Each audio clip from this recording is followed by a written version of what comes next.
নজর রাখবো পরবর্তী সংবাদে। বলপূর্বক ভাবে জায়গা দখল করার জন্য রাবার গাছ কেটে দিয়েছে দুষ্কৃতিকারীরা। অবশ্যই এই ঘটনা প্রত্যক্ষ করা গেছে 18 সূর্যপুরী নগর বিধানসভা কেন্দ্রের মহেশখলা দাসপাড়া এলাকায়।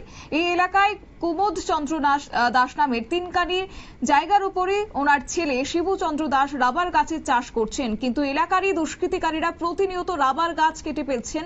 এই বিষয়ে আমতলী থানাতে অভিযোগ জানানোর পরও কোনো পদক্ষেপ নিচ্ছে না, এমনটাই অভিযোগ, এবং একই সঙ্গে কোনো সুরাহা নাকি হচ্ছে না। বিধায়ককে জানানো হয়েছে, তারপরও কোনো রকমের ব্যবস্থা করা হচ্ছে না দুষ্কৃতিকারীদের বিরুদ্ধে। তাই সংবাদ মাধ্যমের দ্বারস্থ হয়ে শিবুচন্দ্র দাস তিনি জানিয়েছেন, বলপূর্বক ভাবে জায়গা দখল করার জন্য এলাকার দুষ্কৃতিকারীরা এই ধরনের কাজ করছেন বলে তিনি অভিযোগ করেছেন।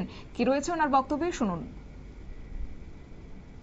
থানাত গেল এপ্লিকেশন রাখে না, তারপরে আমরা বাধ্য হইয়া আমরা ফোন করছি, যার ফলে অবস্থা। আর বাড়ি করে নানা রকম মতাশা রাস্তাঘাটে গাড়ি টাড়ি না পড়ে এরপর যা বাড়িটা যেটা হুমকি দেয় এটা করে এইসব করে, তারপরে নানা রকম অত্যাচার তো আসুই। এরপর যা কের কাছে গিয়ে রামপুর পালে কাছে গেছি, তাও কোনো পাইছি না। ওখানে নানা রকমের করতেছে, অত্যাচার করতেছে, গাছ কাটে এটা করে এটা করে।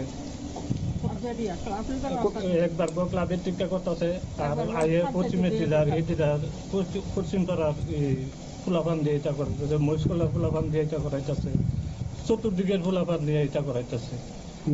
কত ক্ষয়ক্ষতি হয়েছে? ক্ষয়ক্ষতি কত? ক্ষয়ক্ষতি অনেক টাকা রয়েছে। কি জানে এখন? কি জানে এখন? আমি চাই যাতে এটা মানে আমরা জায়গার গাছ যাতে থাকে, ইডি দিয়ে আমরা চলি কোনো ধরনের। আপনার নামটা? আমার নাম শিবচন্দ্র দাস। বাবার নাম? কুমোদ। আপনারা শুনলেন শিবুচন্দ্র দাসের অভিযোগ, এবং তিনি জানাচ্ছেন যে প্রতিনিয়ত তাকে হুমকি ধমকি দেওয়া হয়। বাড়িতে এসে দুষ্কৃতিকারীরা রীতিমতো মারার পর্যন্ত হুমকি দিয়েছে বলে অভিযোগ তিনি করেছেন। একই সঙ্গে বলেছেন যে বলপূর্বক ভাবে জায়গা দখল করার চেষ্টা করছে দুষ্কৃতিকারীরা, যদিও সেক্ষেত্রে বিগত দিনেও এরকম কাণ্ড কারখানা দুষ্কৃতিকারীরা চালিয়ে গেছে এবং আজকের দিনেও ঠিক তাই। যদিও এলাকার সেক্ষেত্রে জানানো হয়েছে প্রশাসনকে, কিন্তু কোনো রকমের ব্যবস্থাপনা নেওয়া হচ্ছে না। বাধ্য হয়ে আজকে তিনি সংবাদ মাধ্যমের দ্বারস্থ হয়েছেন, একই সঙ্গে পুলিশের দ্বারস্থ হয়েছেন। তবে এখন দেখার বিষয় যে দুষ্কৃতিকারীদের চিহ্নিত করে কোন রকমের ব্যবস্থাপনা নেওয়া হয় কিনা, সেদিকেই অবশ্য তাকিয়ে রয়েছে শিবু দাস।